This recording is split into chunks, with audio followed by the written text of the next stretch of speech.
In the name of the Father, and of the Son, and of the Holy Spirit. Today's Gospel reading is taken from Gospel of St. Matthew, chapter 15, verses 29 to 37.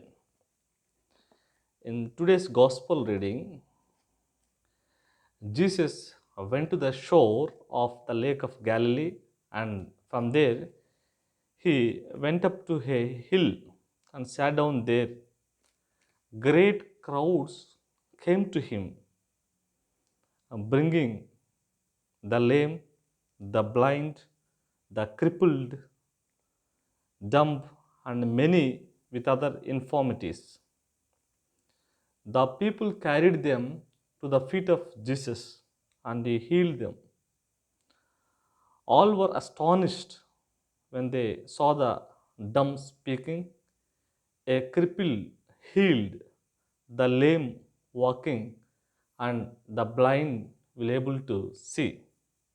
So they all glorified the God of Israel. After that, the disciples came to Jesus and asked him, Lord, these people, they were with us for the last 3 days, and they have nothing to eat. We shall send them away so that they will look for themselves. Jesus said, No, you make them to sit, and we provide food.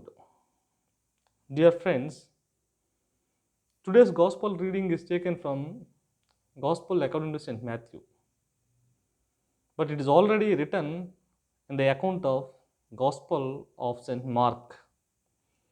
Mark already has narrated an account of the multiplication of the loaves. Here we have a second account, similar in form as well as in much of its content.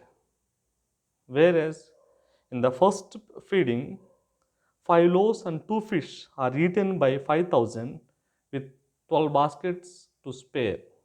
In the second, we have 7 loaves and some fish shared by 4,000 with 7 baskets left over. Many scholars are of the opinion that Jesus worked only one feeding miracle. Luke and John give only one account, which developed in two traditions, a Jewish tradition and Gentile Christian tradition. A geographical analysis of these two stories makes it clear that in the first story of the feeding occurs on the western side of the Lake of Galilee,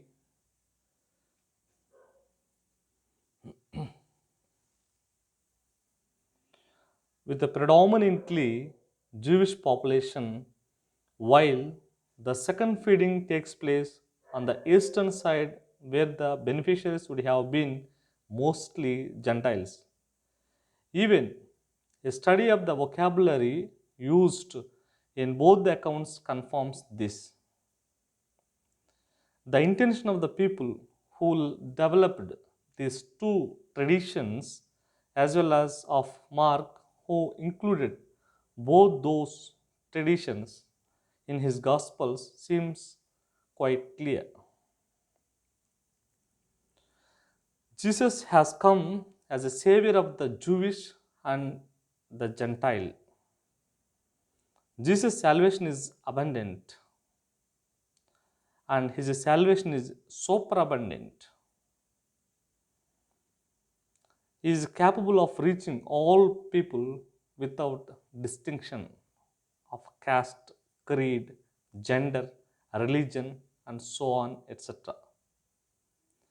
Jesus challenges us with the idea that God's bounties like food, water, land, habitation should benefit by all people.